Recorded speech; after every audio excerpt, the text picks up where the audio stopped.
membagikan riset super menarik soal kacang polong pedang. Halo Mas Rian. Halo Nanda, senang bisa jadi di sini. Nah, Mas Rian ini kan baru aja meneliti topik yang menurut aku keren banget nih tentang peningkatan GABA pada kacang polong pedang melalui perkecambahan dan fermentasi bakteri asam laktat yang dikembangkan menjadi minuman fungsional sumber antioksidan. Kita langsung aja ya, apa sih latar belakang Mas Rian untuk tertarik meneliti ini? Oke, baik, terima kasih atas pertanyaannya Mbak Nanda. Jadi awalnya itu saya tertarik karena kacang polong pedang itu kaya protein tapi jarang dimanfaatkan. Di sisi lain, kacang polong pedang itu memiliki kandungan GABA, yaitu gamma aminobutyric acid, di mana memiliki manfaat yang sangat besar. Di antaranya ada menurunkan tekanan darah, mengurangi stres, bahkan meningkatkan kualitas tidur kita. Itu sebenarnya. Wah, keren banget. Jadi bisa dibilang Mas Rian ini menghidupkan nilai fungsional dari kacang lokal kita ya. Oke, sekarang boleh dong dijelasin singkat gimana sih prosesnya dari kacang mentah sampai menjadi minuman nih maksudnya? Boleh. Yang pertama itu kacang polong pedang direndam lalu ditambahkan selama kurang lebih itu 48 jam ya Mbak ya. Itu didapatkan GABA yang paling tinggi. Setelah itu kacang difermentasi menggunakan bakteri asam laktat berupa Bacillus plantarum. Oh, jadi kombinasi antara perkecambahan dan fermentasi itu. Betul Mbak, penambahan bisa menghasilkan enzim glutamat dekarbosilase yang mengubah glutamat menjadi GABA. Sedangkan fermentasi meningkatkan ketersediaan GABA dan memakai profil antioksidan. Menarik banget ya, ini tuh beneran kombinasi biologis yang keren loh. Nah, dari hasilnya, gimana nih, kapan GABA dan antioksidannya ini paling tinggi? Untuk hasil yang terbaik yang didapatkan kami pada kacang yang ditambahkan selama 48 jam. Untuk kandungan GABA-nya mencapai sekitar 16,27 mg per 100 gram. Dan aktivitas antioksidannya sekitar 96,85%. Itu tinggi banget Mbak, bahkan mendekati level pada pangan fungsional komersil. Wow, itu berarti punya potensi besar banget untuk jadi minuman fungsional yang meningkatkan ya. Betul Mbak, bayangin kita punya minuman kaya GABA alami dan pakai bahan lokal yang terjangkau. Oke Mas Rian, kita agak jeda dulu sebentar ya. Oke, baik.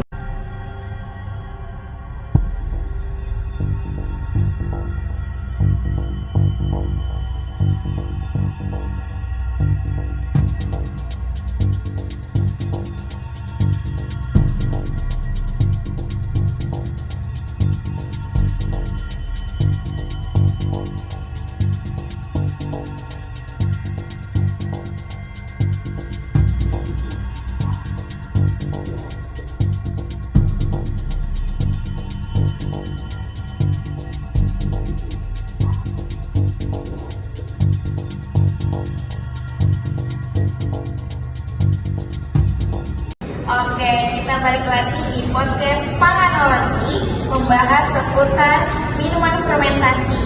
Lanjut ke produknya nih, gimana bentuk minuman ini dan rasanya tuh gimana ya Mas? Untuk bentuknya kita kembangkan jadi minuman fermentasi mirip kayak yogurt cair atau kefir berbasis kacang. Rasanya sedikit asam segar karena fermentasi, tapi masih bisa dinikmati juga. Kita juga ditambah flavor alami dan vanilla, pandan dan banyak lainnya yang menambah daya tarik. Keren banget, jadi bisa bersaing dengan minuman kesehatan lainnya ya Mas? Bisa ya? banget Mbak, apalagi tren sekarang makin banyak orang cari produk yang bukan cuma enak, tapi juga punya manfaat kesehatan. Ngomongin manfaatnya nih, selain antioksidan, GABA, itu bagus buat apa aja sih?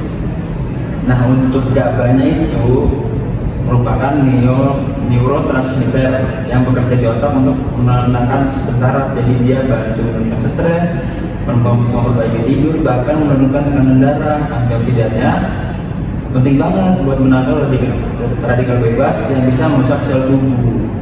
berarti minuman ini cocok buat generasi muda yang sering stres ya Mas Rian, yang sering stres, kurang tidur, atau yang concern dengan kesehatan. Cocok banget lah, apalagi buat yang mulai mengurangi kafein tapi tetap pengen minuman yang refreshing atau bermanfaat. Wah, Mas Rian ini keren banget. Kalau boleh tahu nih ya Mas Rian, kamu punya harapan apa dari hasil penelitian ini? Harapan untuk penelitian ini yaitu dari kacang kolam pedang ini bisa dikembangkan lebih lanjut, bahkan sampai komersialisasi, karena ini bisa jadi solusi pangan fungsional lokal yang sehat, murah dan ramah lingkungan. Mantap banget nih teman-teman. Terima kasih Mas Rian udah sharing ilmunya di Panganologi hari ini. Semoga penelitian bisa bermanfaat buat banyak orang. Amin, amin. Terima kasih. Oke Mas Rian, terima kasih sudah menghadiri podcast di Panganologi. Sebelumnya ada hadiah nih buat Mas Rian. Terima kasih banyak Mas Rian. Terima kasih untuk Panganologi. Semoga sukses terus dan maju terus. Sampai jumpa di episode berikutnya.